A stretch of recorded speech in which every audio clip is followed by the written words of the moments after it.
Kami ini para pengacara, tapi bukan pengangguran yang banyak acara. Assalamualaikum warahmatullahi wabarakatuh. Salam sejahtera untuk kita semua. Selamat siang. Hari ini saya pengacara Guntur Laremba, aktivis penggiat hukum pejuang kebenaran, menyampaikan edukasi ataupun motivasi dan untuk mungkin membantu mengisi kekosongan kita di saat lagi pemberlakuan PPKM. Jadi saudara sekalian, bahwa saya hari ini hadir untuk menemani Anda. Pertama-tama marilah kita selalu bersyukur kepada Tuhan karena kita masih diberi kesempatan untuk pertemuan hari ini. Saudara sebangsa dan setanah air, saya selain daripada seperti apa yang saya lakukan selama ini membagi tip-tip tentang hukum, hari ini saya menyampaikan motivasi ataupun mungkin dorongan moral kepada kita dari Media Center Equality Before the Law. Jadi Media Center persamaan hak dan kedudukan di muka hukum, sebagaimana dituangkan dalam Undang-Undang Dasar 45 pasal 27, ya, pasal 27 Undang-Undang Dasar 45. Saudara sebangsa dan setanah air, saya bukan minteri, tapi seperti judul yang saya sudah berikan,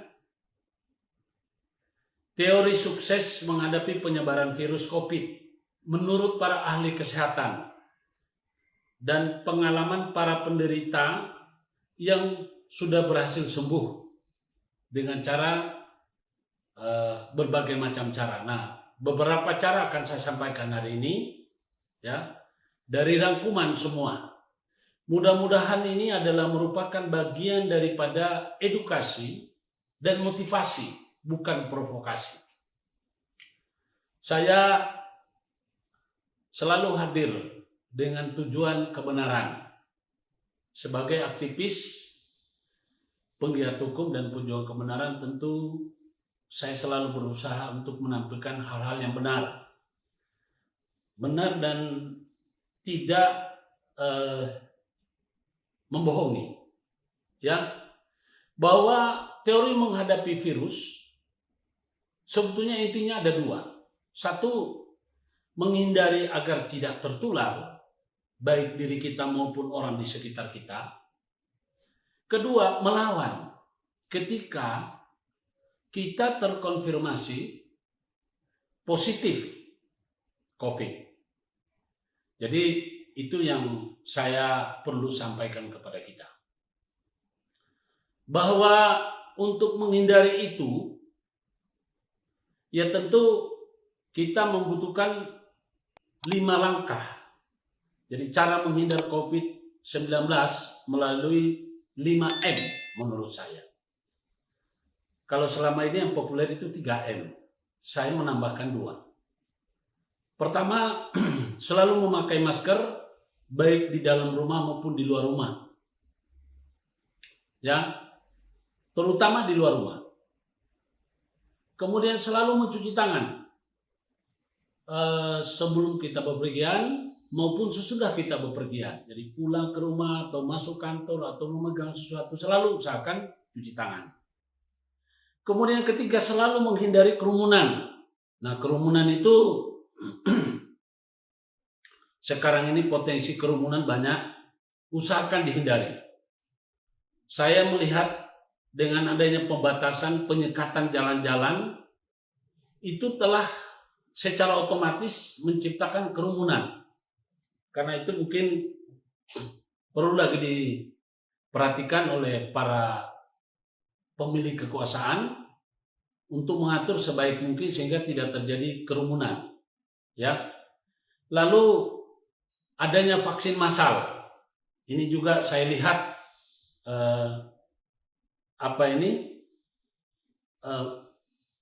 berpotensi untuk menciptakan kerumunan. Ya. Lalu ada istilah PCR secara itu menghindar PCR secara berkelompok itu juga berpotensi menciptakan kerumunan. Jadi itu kalau bisa.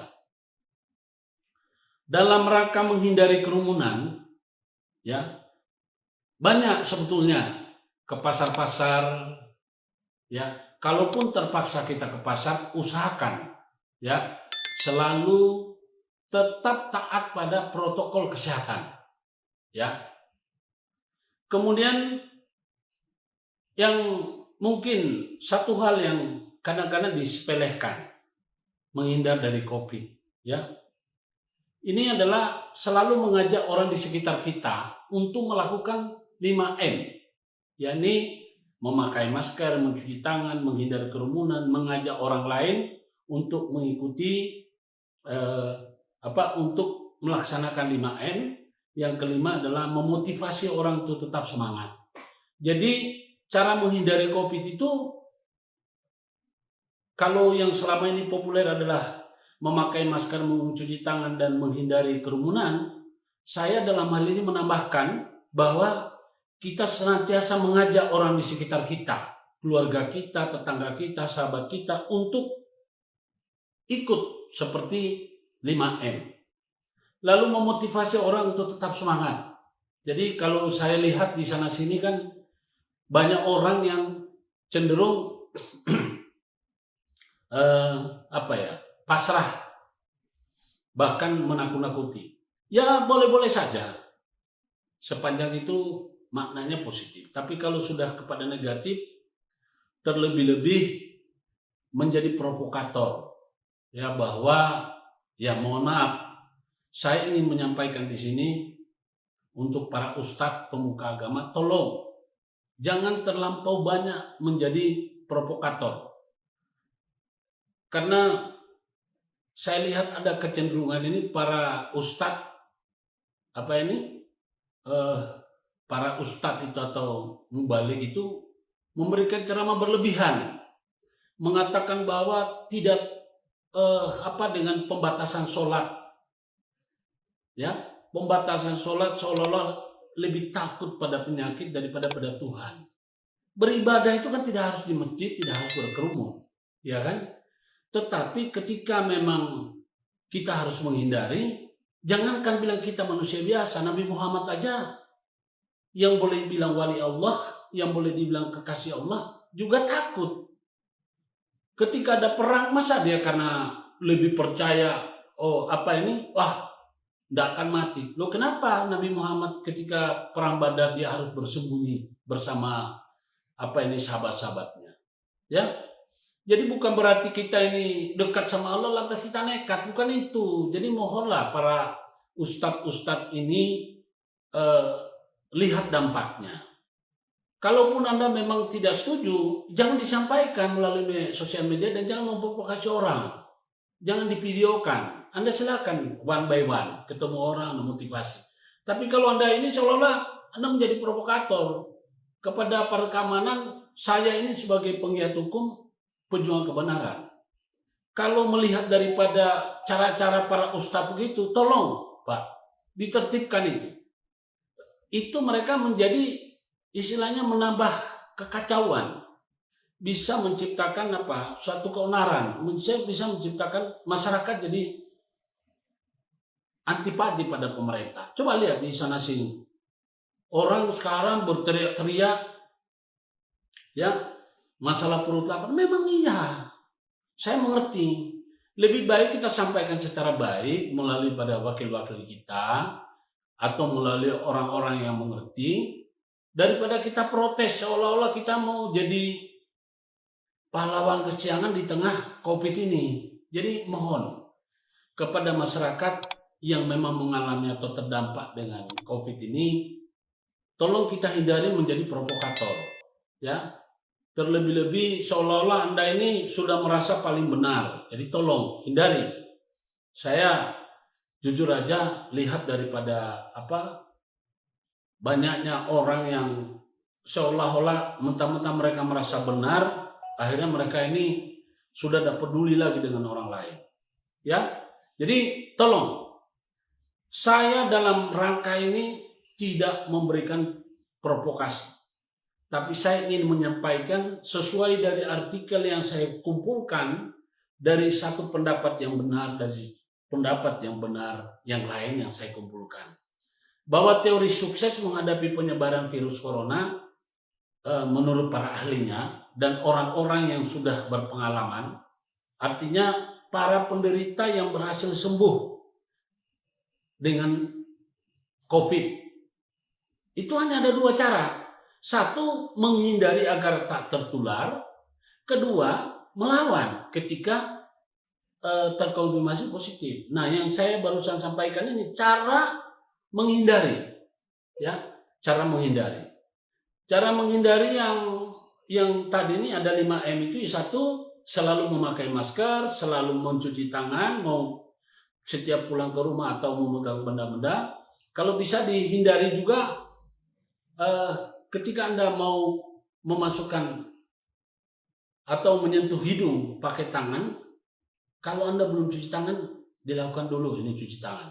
Ya, jadi menggosok mata sebisa mungkin dikurangi, dibatasi.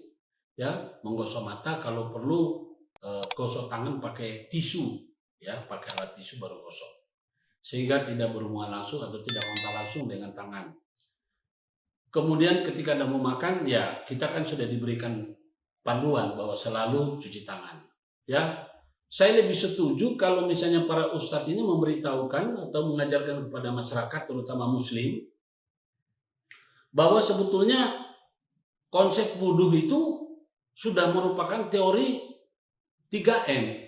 Coba kita lihat. Orang Islam sebelum sholat, ya, jadi mungkin yang saya perlu tanamkan sekarang ini, usahakan bahwa jangan karena kita menganggap masih bersih, lantas kita langsung sholat tanpa wudhu. Jadi, oh saya masih bersih, saya tadi habis wudhu, saya habis sholat. Nah, kalau bisa setiap Anda mau sholat sekarang, wudhu. Karena wudhu saya lihat itu pertama, cuci tangan. Ya, cuci tangan, berarti ini sudah bersih.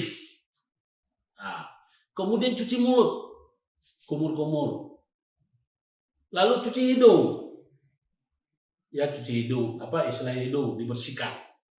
Ini luar biasa. Lalu membasuh muka. Tentu saja itu membersihkan wajah dan tangan, wajah dengan tangan, kemudian mulut, hidung. Lalu telinga pun dibersihkan. Setelah itu, ya, kemudian setelah muka, tangan sampai di siku dibersihkan, ya, lalu membasuh ini kepala supaya kepalanya dingin, kemudian telinga itu jadi dibersihkan juga. Siapa tahu ada najis, ada virus di sana, jadi bersih. Lalu cuci kaki jadi suci. Itu saya lebih setuju. Tapi kalau para ustadz ini yang selalu ceramah, memprovokasi, mengatakan bahwa kenapa harus dilarang berkumpul? Pak, kalau Anda ini masuk barusan jadi ustadz, ini Masjidil Haram. Masjidil Haram itu tidak menerima jemaah umroh dari luar negeri. Satu pun negara nggak diterima. Bahkan negara-negara di Arab sana, kecuali internal Arab Saudi, ya. Jadi yang diterima haji sekarang ini adalah sangat-sangat terbatas, itu pun hanya untuk warga negara Arab Saudi. Ya, jadi orang yang boleh umroh di Masjidil Haram sama di Madinah ataupun bisa berhaji, yang bisa datang ke sana itu hanya warga negara Arab, itu pun hanya mereka yang belum pernah berhaji. Ternyata warga negara Arab tidak semuanya sudah berhaji. Jadi itu, atau warga negara luar yang memang sudah menetap di Arab. Karena itu jangan terlalu sok, ya. Anda ini hanya sekedar jadi ustadz, ya, bisa mendapatkan panggung karena YouTube. Anda sudah jadi provokator. Kepada aparat keamanan saya mohon, tertibkan ini para apa ini ustadz-ustadz yang modelnya memprovokasi masyarakat. Mereka ini sepertinya apa? Sudah pernah apa ini? Sudah pernah mati, kemudian ketemu sama Tuhan, berbincang-bincang sama Tuhan, kemudian mereka itu sepertinya apa ini? Ini terus saja membuat saya punya kuping jadi gatal. Kenapa? Orang jadi bingung, ya. Kemudian cara melawan ketika kita terkonfirmasi positif atau keluarga kita. Pertama-tama saya ingin mengatakan di Hana bahwa kita harus menguatkan imun dengan makan makanan bergizi. Tentu saja dengan dibantu percaya diri. Jadi percaya diri terlalu confident bahwa, tapi jangan over confident. Kita harus percaya bahwa sakit itu setiap orang akan mengalami. Dan istilahnya sakit itu bisa disembuhkan, ya. Kemudian, jadi setelah kita menguatkan imun tentu ya dari dalam, ya, makanan yang bergizi, olahraga ataupun apa, ya istilahnya itu, ya. Kemudian hindari kepanikan dan kecemasan. Jadi Anda jangan mendengarkan orang-orang yang cerita terlampau berlebihan, ya.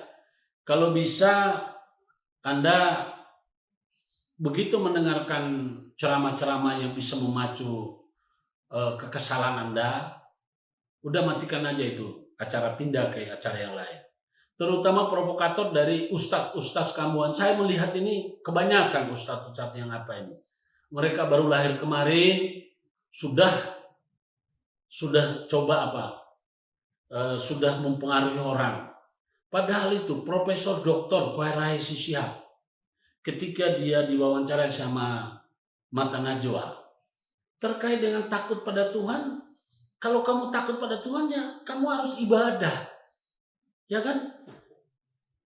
Bukan berarti takut pada Tuhan kita nekat menghadapi virus. Kan di sana ada juga di dalam Quran itu sudah dijelaskan bahwa wabah penyakit harus dihindari. Ya.